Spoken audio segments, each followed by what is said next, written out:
20 часот централен дневник на К1 телевизија. Ги донесуваме најновите информации од регионот Македонија и светот. Понастанете кога одбележаа денот се враќаме веднаш. Останете со нас. Агенцијата за вработување на Република Македонија објави 4 нови обуки за млади до 29 години. Кавадарци и Неготино подготвени за манифестацијата Свети Трифун.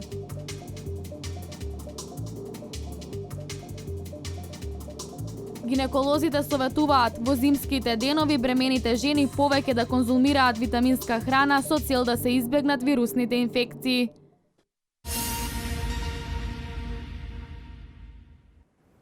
Четири нови обуки на кои може да се запишат сите заинтересирани млади до 29 години објави Агенцијата за вработување на Република Македонија. Во наредниот период ќе бидат објавени дополнителни 10 обуки на кои што ќе можат да се пријават и младите, но и оние кои што се повозрасни од 29 години, изјави директорот на Агенција за вработување Владко Поповски. Мерките за младите до 29 години на Агенцијата за вработување на Република Македонија и Министерството за труд и социјална политика во последниве 2 години вродија со плод. Во изминатиот период заинтересираните невработени млади лица можеа да аплицираат за мерката за самовработување со кредитирање, додека компаниите за кредитирање за отворање на нови работни места. Агенцијата за вработување организираше низа обуки и мерки за младите до 29 годишна возраст, а таа пракса продолжува и понатаму. Понудени се 4 обуки кои што се барани на пазарот на трудот, а се побарани и од страна на невработените лица преку индивидуалниот план за вработување. Во наредниот период сите млади лица до 29 годишна возраст ќе можат да се запишат на обуките за службеник во книговодство, масер, неговател на стари лица во домашни услови и шминкер. Но во наредниот период ќе објавиме уште дополнителни 10 обуки кои што ќе може да се пријават и младите, но и оние кои што се малку повозрасни од 29 годишна возраст. Поред Поповски, проектот Македонија вработува 1 и 2, заедно со мерката за вработување на млади лица, дал одлични резултати.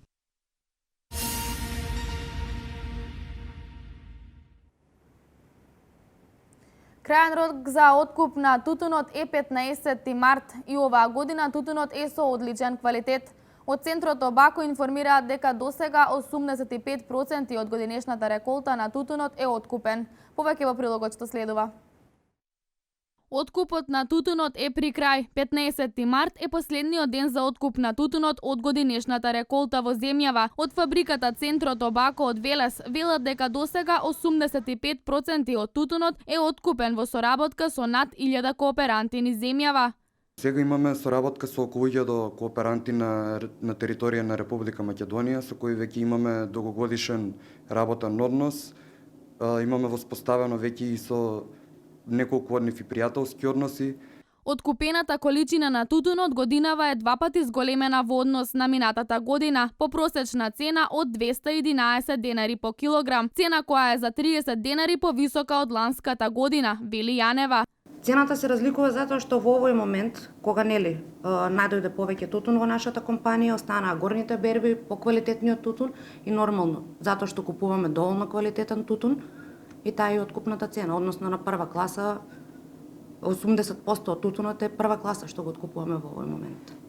Затварањето на граничниот преминев зони и понатаму представува проблем за извоз надвор од државата. Јанева вели дека откупениот тутун не можат да го извезат во соседна Грција.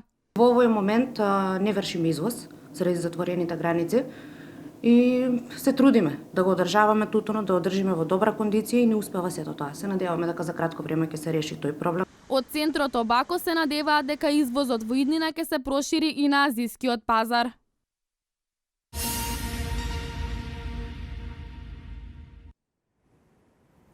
Општина Неготино и оваа година подготви богата програма со настани со која традиционално ќе се одбележи празникот на лозарите и овоштарите Свети Трифун, предавање на лозарите од страна на стручни лица за кројување на виновата лоза, богата културно-уметничка програма, избор на најквалитетни вина и раки и други настани се само дел од богатата програма. За оваа традиционална манифестација, која е белек на Тиквешкиот регион, вечерва во емисијата Отворено за зборува градоначалникот на општина Неготино Ванчо Апостолов. Емисијата е со почеток од 21 часот.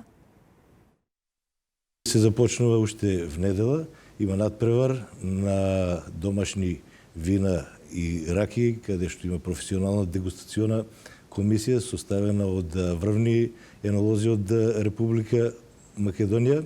Исто така има едно предавање како се подготвува вино во домашни услови и редица други културни манифестации.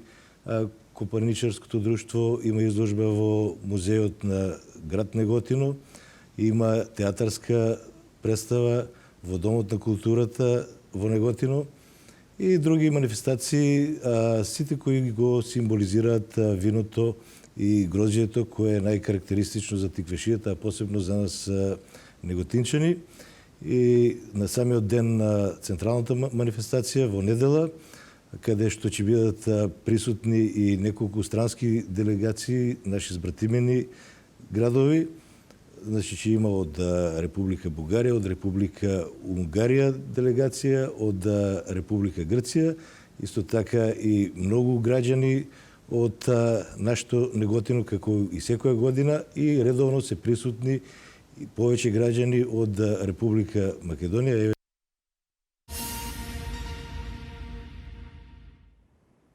Кавадарци и годинава достојно ќе го одбележи празникот Свети Трифун, заштитник на лозарите и винарите. Локалната самоуправа во координација со Домот на културата Иван Мазов Климе, Музеј галерија Кавадарци, Шумарското училиште Ѓурче Петров ќе реализираат содржински настани со тематски пригоди за одбележување на Свети Трифун.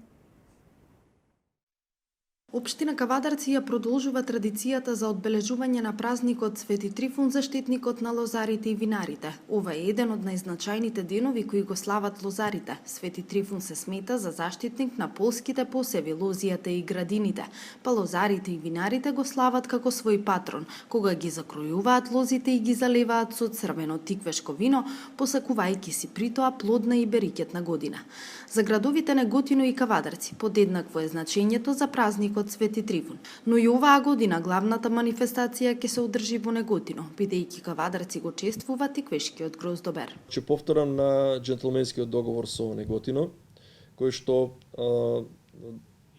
празнувањето на гроздоберот ни го отстапува како централна манифестација да биде во Кавадарци, бидејќи се работи за два града соседни кои што се карактеристични со грозјето и виното, а за сметка на тоа ние да бидеме малку посимволични кога е во прашање Свети Трифун. Така што најверојатно главното случување околу манифестацијата на закројувањето и символичното отпочнување со земјоделските работи ќе се случува во Неготино.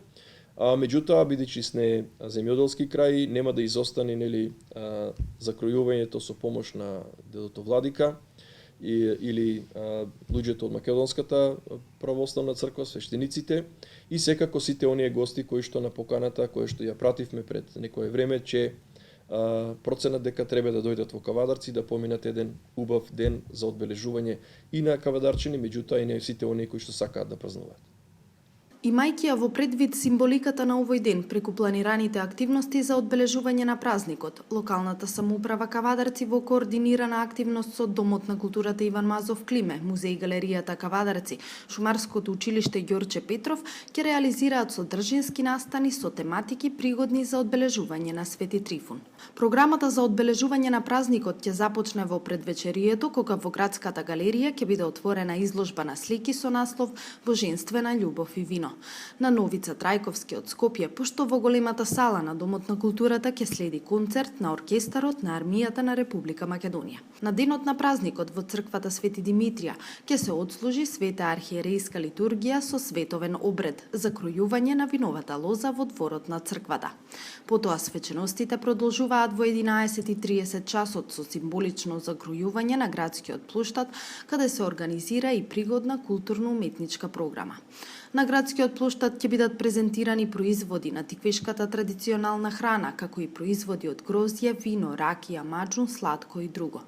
Одбележувањето на празникот ќе заврши со отворање на изложба на уметнички слики насловена Мотиви од лозарството на Лазар Дојчиновски во 18 часот во Музеј галеријата на Кавадарци.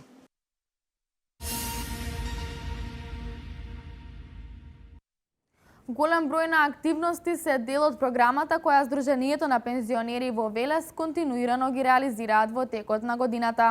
Председателот на Сдруженијето на пензионери Веле Алексовски вели дека активни пензионери значи здрави пензионери и подолг живот.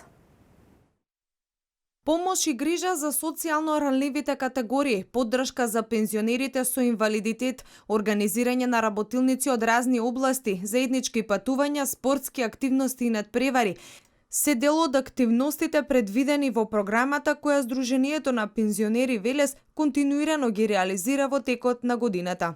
Особено задоволство за нас представуваат спортските игри, вели председателот на Сдруженијето Веле Алексовски, бидејќи тогаш секој има можност да ја покаже својата спортска подготвеност. Во месец мај, крајот на мај, на градскиот стадион тука ќе имаме атлетика, скок во далечина, трчење 80, жените на 60 метра, па пинг-понг, шахој, повеќе дисциплини и верувајте регионот е наш петти регион во Македонија од Велес до Гевгелија, до Грчка граница нормално. Најмалку 250 спортисти доаѓа. Сега, дали да ги ставиме во наводници или не е важно, тој е спортист. Штом спортува, рекреативец ема, доаѓа, рекреира. Пехарите во витрината говорат за постигнатите успеси во делот на спортските надпревари. Над 8000 пензионери се дел од Сдруженијето на пензионери Велес. Според председателот Алексовски, ова е само бројка која за нив значи доверба и мотив повеќе за понатамошно функционирање на ова здружение.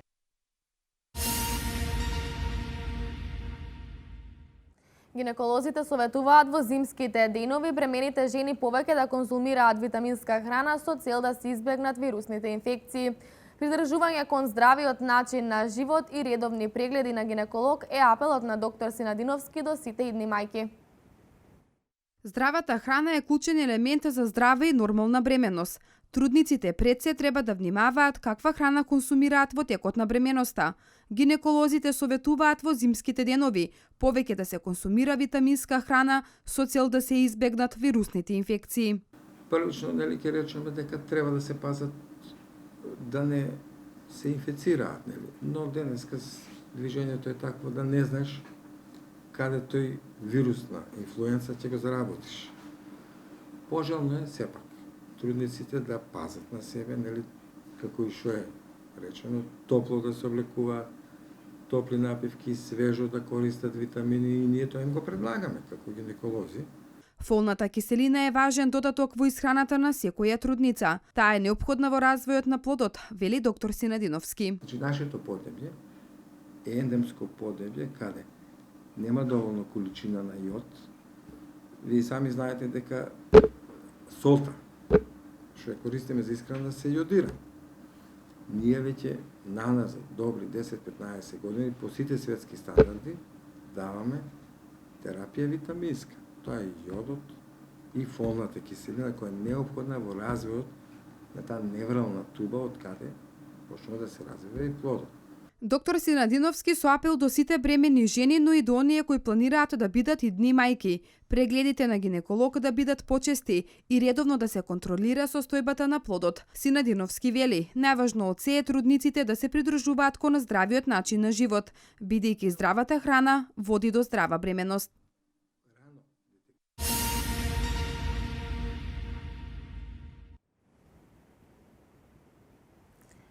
Во интерес на учениците и студентите, македонската влада во изминатите 10 години изгради систем на стипендирање кој нуди повеќе од 40 различни видови на стипендии.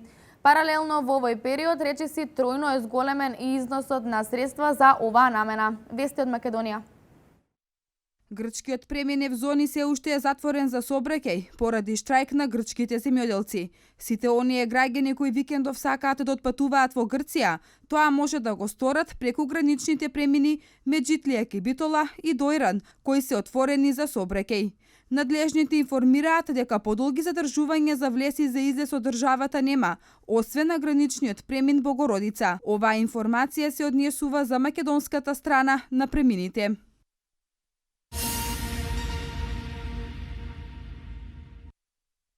Владата на Република Македонија во изминатите 10 години изгради систем за стипендирање на студенти и ученици кој нуди повеќе од 40 различни видови на стипендии. За оваа намена тројно е зголемен износот на финансиските средства. Стипендиите пред се однесуваат за изучување на старотурски јазик, со кој по завршувањето на студиите е загарантирано работно место. Стипендии за студенти од социјални категории, за студенти запишани во информатичките, техничките и природните науки, стипендии за талентирани студенти, стипендии за студенти од ромската националност, стипендии за студирање на Филмската академија во Охрид, како и стипендии за престој во странство и посетување на најразлични летни школи во високо позиционираните образовни центри надвор од Република Македонија. Особено внимание ки младите во изминатиот период предизвикаа стипендиите наменети за студии по хемија, физика и математика, за кои што заменик министерот за образование и наука Спиро Ристовски минатата недела информираше дека 95 студенти ќе добиваат по 18.000 денари во текот на 9 месеци во годината. За оваа намена Министерството за образование и наука има издвоено речиси 15,4 милиони денари, истакна заменик министерот за образование Спиро Ристовски, додавајќи дека на овој начин се стимулира креирањето на дефицитарни кадри. Поддршката за средношколците се обезбедува преку стипендии за талентирани ученици, стипендии за ученици од социјални категории, стипендии за ученици спортисти, како и специјализирани стипендии за ученици запишани на спортската академија, стипендии за ученици кои реализираат наставни програми од угостителско-туристичка струка, стипендии за ученици од ромска националност, стипендии за ученици со посебни потреби и ученици деца без родители.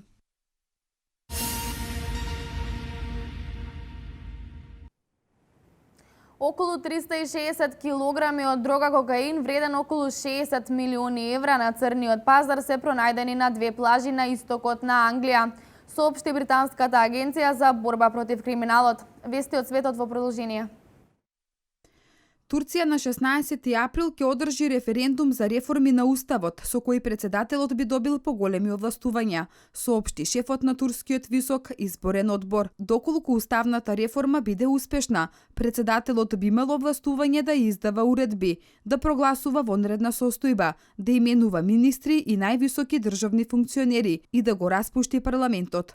Доколку реформата биде усвоена, председателот Реджеп Тајип Ердоган би можел на власт да остане до 2029 година.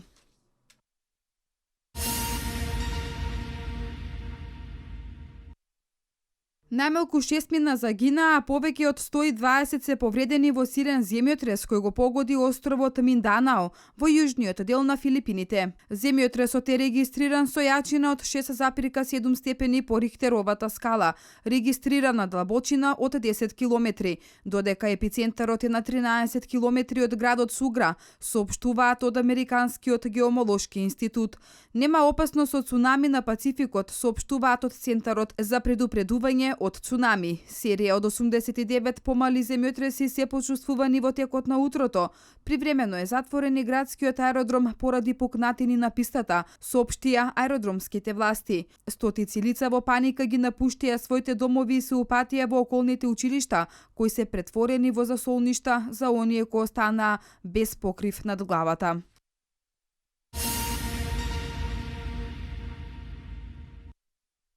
Најмалку 17 лица загинаа, 56 се повредени, меѓу кои има и деца, во стампедо на фудбалски стадион во северниот дел на Ангола, соопшти полицијата. Ова се случило на фудбалскиот надпревар во Ангола, во покрајината Улиже, за време на мечот меѓу клубовите Санта Рита де Касија и Рекреативо де Либоло, кои играле во рамки на домашната лига.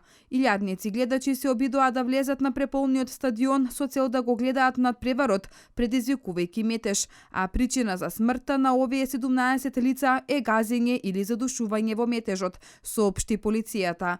Лошата контрола на публиката во Абиџан пред квалификациите за светското првенство во 2010 година доведе до 19 смртни случаи, а во стампедо во 2001 година на стадионот Акра во Гана загинаа 127 лица.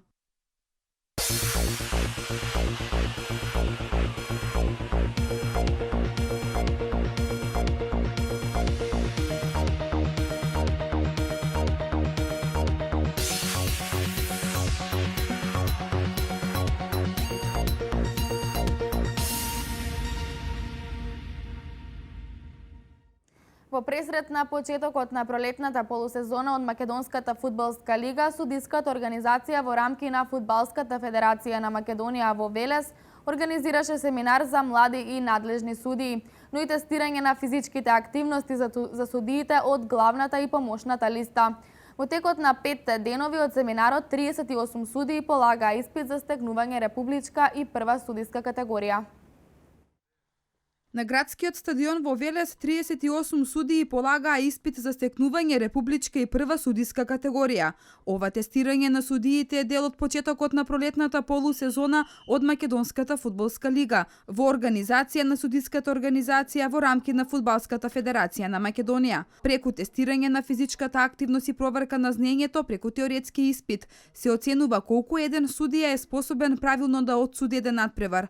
Одличните услови на теренот со кој располага градскиот стадион во Велес е еден од клучните сегменти за полагањето да се врши токму во Велес, истакна председателот на судиската комисија Емил Божиновски. Ова полагање е стандардна процедура на проверката на нивната физичка подготвеност. Значи секој судија мора да е извонредно физички спремен за да може да одсуди одреден надпревар. Покрај оваа физичка проверка што ја правиме на стадион, на терен, имаме и одржуваме проверка на нивната подготвеност во смисла на правилата на фудбалската игра и работиме на овие семинари со видеоклипови од наше првенство и од првенствата на УЕФА. За еден од најдобрите македонски интернационални судии во Македонија, Александар Ставрев, ова тестирање значи проверка на физичката и теоретската подготвеност на еден судија. Ова е неопходна проверка од страна на судиската комисија во каква физичка теоретска подготовка се наоѓаат судиите пред вториот дел од полусезоната, кој што ќе биде многу битен и во битката за првото место на табелата, битката за излез во европските купови, битката за опстанок, оние екипи кои што ќе останат, кои што ќе испаднат од првата лига, така да, како што реков, ова е редовен семинар кој што се одржува секогаш пред стартот на вториот дел од сезоната. Во рамки на семинарот учество земаа сите главни судии и асистенти, кои се дел од првата и втората македонска фудбалска лига. Ново 18-то издание на добро препознатливиот традиционален фудбалски турнир Меморијал Вуко Каров и тиквешките фудбалски легенди се одржува во Кавадарци. Екипите на минатогодишниот освојувач на турнирот, Прилепска победа, Борец, Металург и домакинот тимот на Тиквеш 1930 ќе се борат за шампионскиот наслов на меморијалниот турнир Вуко Каров. За разлика од претходните години, оваа година турнирот ќе трае 2 дена, така што сите екипи одиграа по 2 комплетни надпревари, што им се даде можност на тренерите да ги воочат позитивните и негативните страни во своите тимови, но и да им дадат шанса на што е можно повеќе играчи. Турнирот за отворен го прогласи советникот Блаже Тасев. Во моје лично име, во името на градоначалникот, советот и локалната самоуправа на општина Кавадарци, сакам да ги поздравам сите присутни официјални лица од Федерацијата, верната публика на фудбалскиот клуб Тиквеш, сите фудбалски клубови кои што учествуваат на овој меморијален турнир Вуко Каров и воедно му посакувам ферплей во името на духот и спортскиот дух. Со тоа го прогласувам турнирот за отворен. На првиот надпревар кој се одигра помеѓу домакинот Тиквеш и екипата на Борец од Велес, победник е Тиквеш завршувајќи го надпреварот на пенали со 4:1. Веднаш потоа започна вториот полуфинален дуел помеѓу Победа и Металург. Поразените екипи од денешните надпреварувања ќе играат утре во 12 часот борејќи се за третото место, а победниците ќе си ги одмерат силите во 14 часот за прво и второ место. Веднаш потоа ќе следи и церемонијата на доделување на пехарите и наградите. Организатор е градот Кавадарци со фудбалскиот клуб Тиквеш 1930, а турнирот има долга и богата традиција со учество на реномирани екипи во минатото.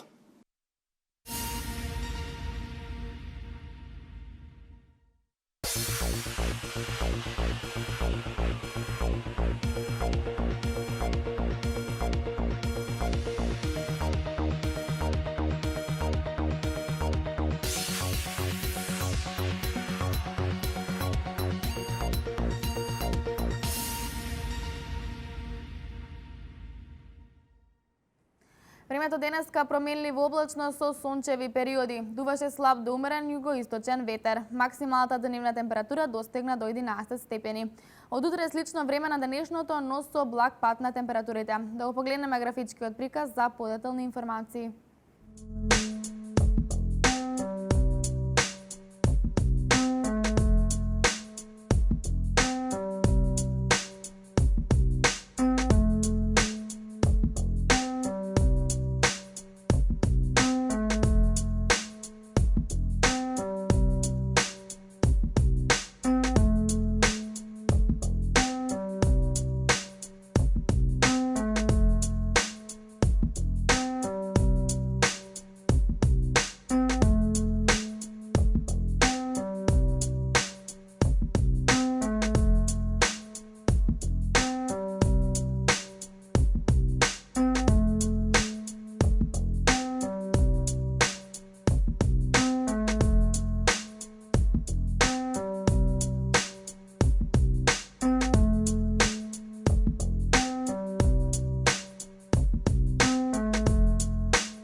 Со оваа информација го завршуваме дневникот. Останете со програмата на К1 телевизија. Пријатно!